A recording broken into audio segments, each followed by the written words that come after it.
Baik, kali ini akan membahas laporan akhir. Judulnya analisis prosedur pemberian kredit multiguna atau KMG pada PT Bank Sumut Kantor Cabang Binjai. Jadi di sini ada kata analisis ya. Ini apakah analisis ini perlu dipakai atau tidak nanti kita lihat ya. Karena kalau analisis itu biasanya lebih jauh lebih mendalam. Nah, kita lihat dulu panduan pedoman penulisan laporan akhir yang di tahun 2024 ya, yang baru dikeluarkan, di mana di sini dikatakan, nah kita lihat ya, daftar isi ukuran laporan akhir bagian awal. Nah di halaman 19 kita buka dulu. Nah berarti nah bagian awal mencakup dari sampul, baru lembar sampul depan, lembar judul, pernyataan orisinalitas, lembar pengesahan, halaman pengesahan, tidak harus ada, halaman persembahan, abstrak, kata pengantar, daftar isi, daftar tabel, daftar gambar, arti lambang, singkatan, dan daftar lampiran. Nah sekarang kita lihat punya si Masirul. Nah ini dia masuk ke pernyataan orisinalitas. Jadi harusnya ada lembar sampul, ada lagi lembar judul. Lembar judul baru ke pernyataan orisinalitas ya. Nah, kita lihat di sini sesudah itu baru masuk ke lembar pengesahan, halaman persembahan, abstrak, kata pengantar. Nah, inilah abstraknya. Nah, ini saya bingung juga. Ya, ini kenapa udah ada abstrak? Abstrak ini kan artinya intisari. Intisari itu didapat kalau sudah semua diselesaikan. Ini kan belum selesai. Tapi kalau udah ada abstraknya, tapi nggak apa-apa lah ya. Ini seharusnya belakangan abstrak.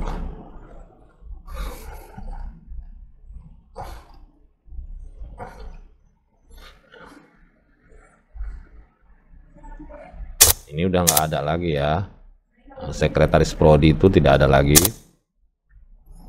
Ini penulisannya ya, kalau penulisan ini semua ke kiri ratanya ya, rata dengan yang ini, nah, rata dia. Oke. Nah kita lihat bab 1 pendahuluan. Ini kalau bisa dimundurkan, dikasih jarak lah sini 2 ketukannya, ini harusnya agak ke bawah sedikit. Nah pembangunan nasional untuk mencapai ini harusnya kata untuk itu dalam, jadi sekarang ini kan kamu membuat laporan akhir. Laporan akhir ini adalah salah satu bentuk karya tulis ilmiah. Nah di mana karya tulis ilmiah itu harus menggunakan bahasa Indonesia ya, yang baik dan benar sesuai dengan aturan.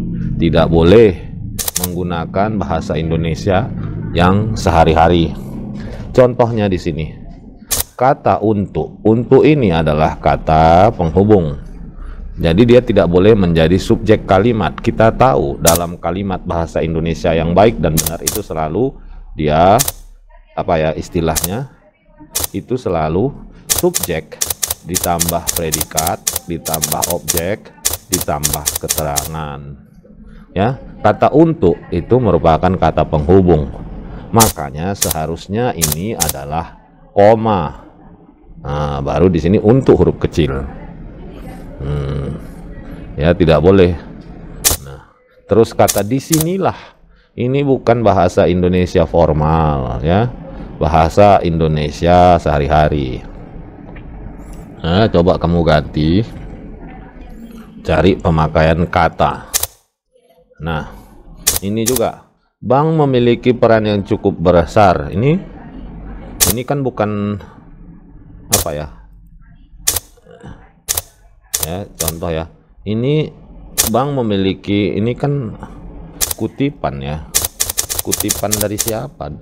Siapa yang bilang bank memiliki peran cukup besar? Harusnya kalau memang itu kutipan dari umpamanya dari internet, tulisan ini dari buku, dari mana ya, harus kamu sebutkan.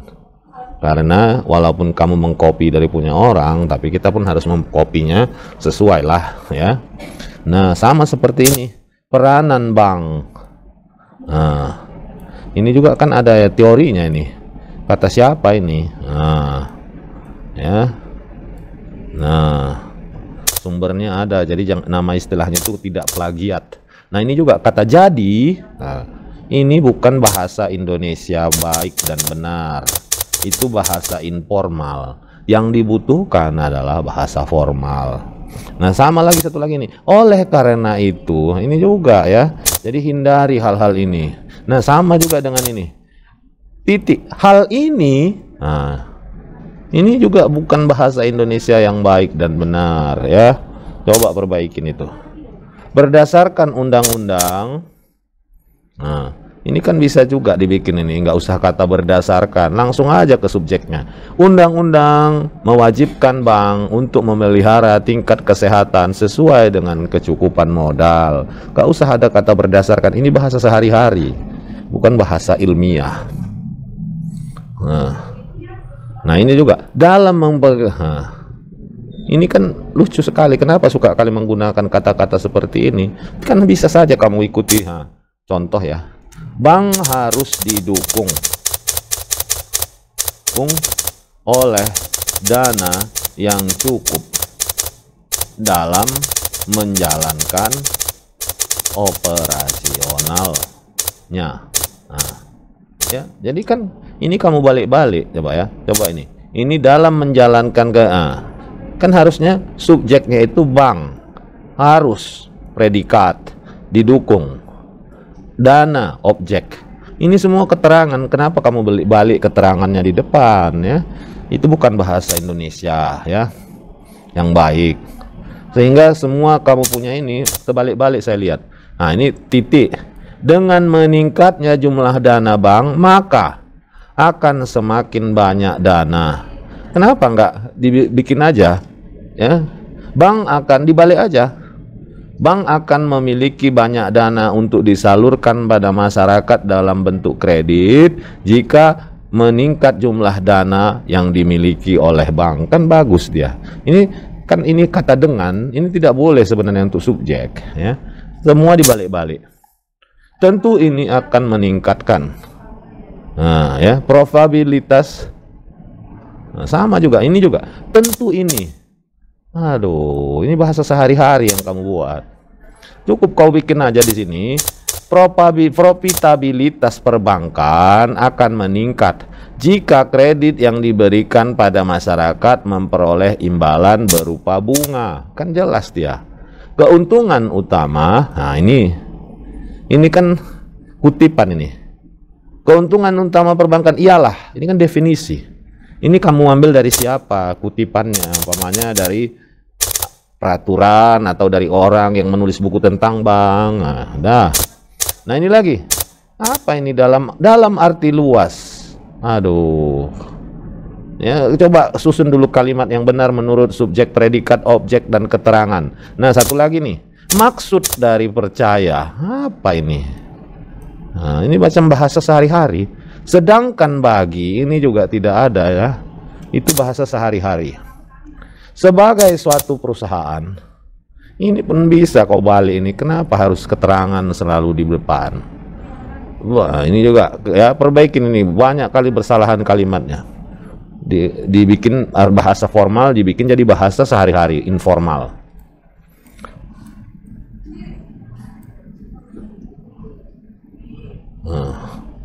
Coba lagi, Bank Sumut salurkan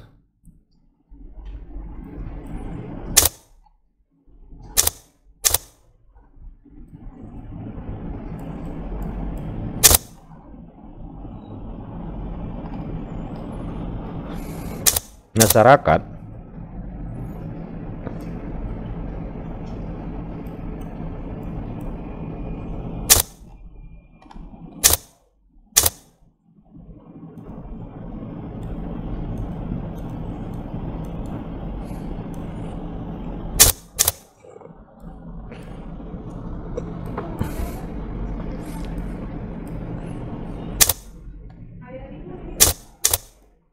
Nah, ini juga ya.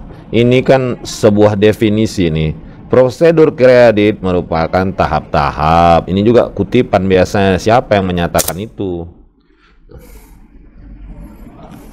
Nah, ini juga hal ini sangat beralasan. Ini juga aneh ya.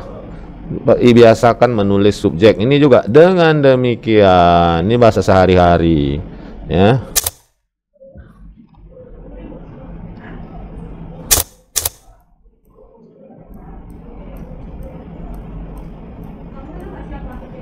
Nah, pemberian kredit ini salah kamu ngetik ya, didahuluakan.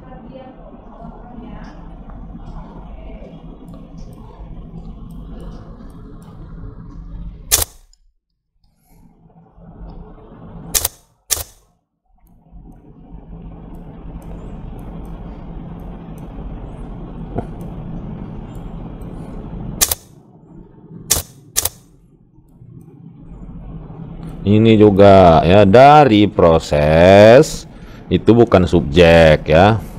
Ini juga oleh karena itu bahasa sehari-hari. Ini juga pada saat pengajuan. Ganti saja kalimatnya subjek predikat. Nah, ini lebih parah lagi. Kata dan di awal kalimat, alah ya, dan itu tidak boleh ya. Ini juga titik menyangkut proses, ini juga ya.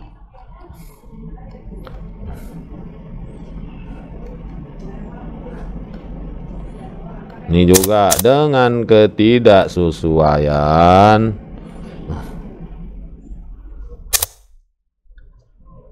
Ini berlebihan hurufnya, ini perbaiki.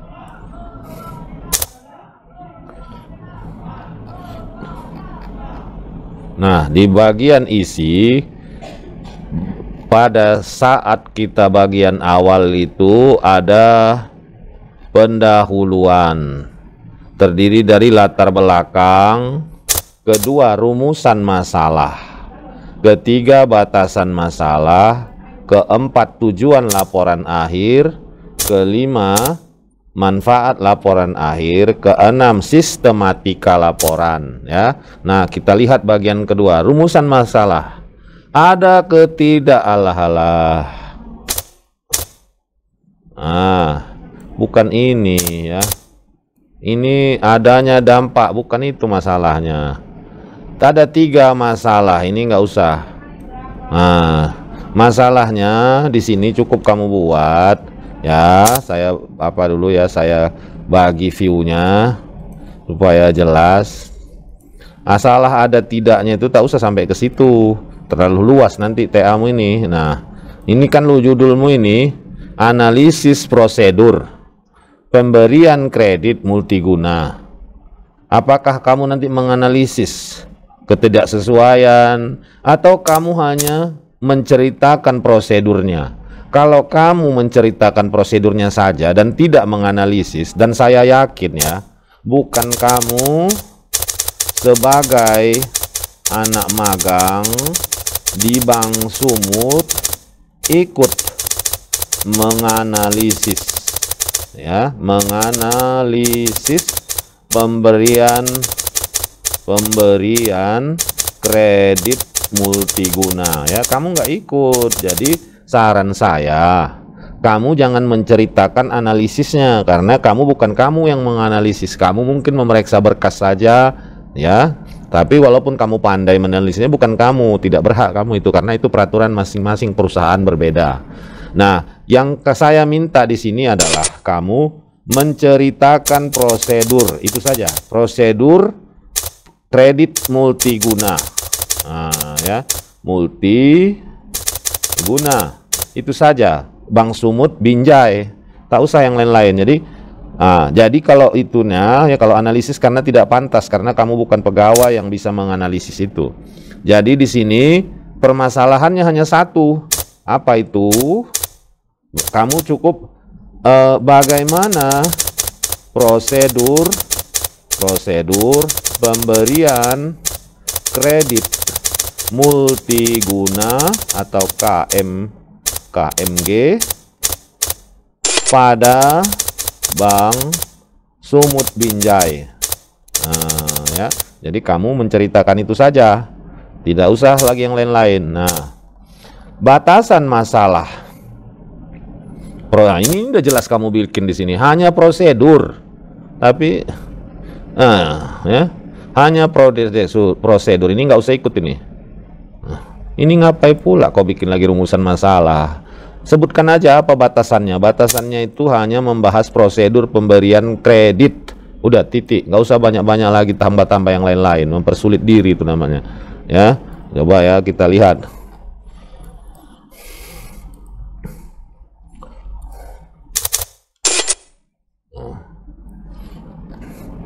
Tujuan penelitian. Nah, berarti tujuannya tadi bagaimana? Di sini berarti mengetahui prosedur yang diterapkan. Ini saja, ini nggak usah banyak cakap ini. Ini. Dah, manfaat penelitian. Jadi manfaat itu kita lihat panduan. Jangan kita bikin manfaat teoritis, itu zaman dulu. Nah, kita lihat. Nah, manfaat laporan akhir hanya ada dua. Satu, institusi. Dua, perusahaan. Oh, ada tiga. Ketiga, masyarakat luas. Jadi ini institusi ini Polmed. Apa manfaatnya? Perusahaan itu Bank Sumut. Terus masyarakat luas. Jangan lagi kau bikin di sini manfaat teoritis, manfaat praktis, mana itu zaman dulu. Nah, sistematika penulisan. Nah, udah betul ada di sini ya. Kau ikuti apa yang saya sarankan. Kirimkan lagi bab 2 beserta perbaikan bab 1-nya. Demikian saja dari saya, mudah-mudahan bermanfaat. Terima kasih.